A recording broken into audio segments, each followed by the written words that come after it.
દેખાવડો handsome એક યુવાન જોયો, મહાદેવને એમ થયું કે આ બરોબર છે, એટલે એને બોલાવી, એના મા બાપને બોલાવી, તિથિ વાર તારીખ મુહૂર્ત બધું જ નક્કી કરીને કીધું ભાઈ જાન લઈને હિમાલયમાં આવી જજો.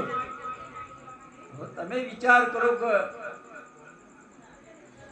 કે પાર્વતી અને ભોળાનાથ અને ત્યાં જાન લઈને જવાનું કોઈ કોઈને આનંદ ના હોય.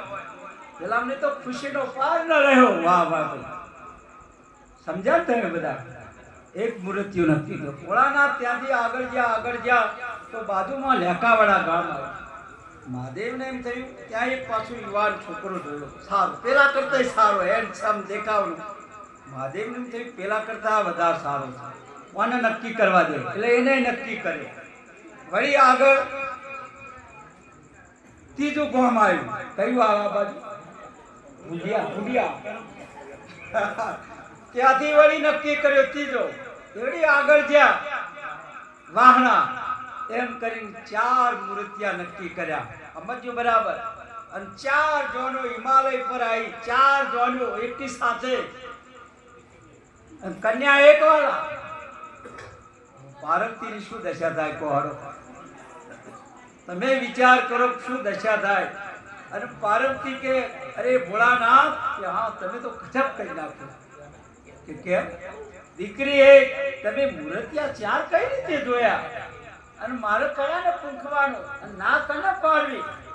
અને આ કોઈ મહાદેવે વિચાર, આ તો મહાદેવ જ હતા. કોઈ વાત નહીં. ત્યાંથી એક બિલાડી નીકળી.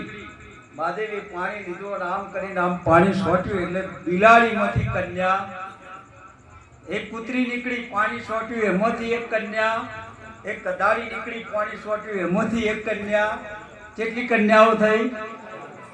4 કે પડ્યા. હવા સમજો, હવા સમજવા જેવું હવા આવે છે. આ ચારોનો વસ્તાર આગળ આવ્યો, એટલે જેટલો ઓખાનો વસ્તાર હતો એ બધો ભજનમાં વળ્યો, સત્સંગમાં વળ્યો, સંતોહામાં વળ્યો, સદગુરુહામાં વળ્યો. બાકી જે બલાડીનો વસ્તાર હતો એ તો કે આપણું કામ ચાટવાનું, આપણી માત બલાડી છે કે આપણે ક્યાં ઓખાના છીએ? ખાઓ ને ઊંઘો, ખાઓ ના સુઈ જાઓ, ખાઓ ના. આ કોઈ તમને કેમ ભજનમાં જેમ જતા તો તમારે કહેવાનું ઓખાના વસ્તારના છીએ, એટલા ભજન કરીએ છીએ. આ ગભરાવાનું શું જરૂર છે વાલા? સત્ય છે. અને જે પેલો વસ્તાર હતો પુત્રીનો, ખાઓ પીઓ દોડ્યા કરો, ખાઓ પીઓ અને મશીનની જેમ, યંત્રની જેમ. અચ્યુતમ, એક વસ્તુ સમજો, મરણ તમારા હાથમાં નથી અને તમે તમારી મરજીથી નથી જન્મ્યા.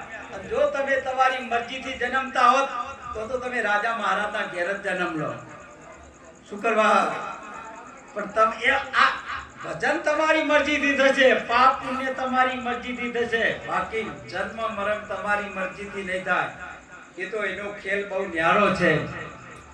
હવે ત્રીજો વસ્તાર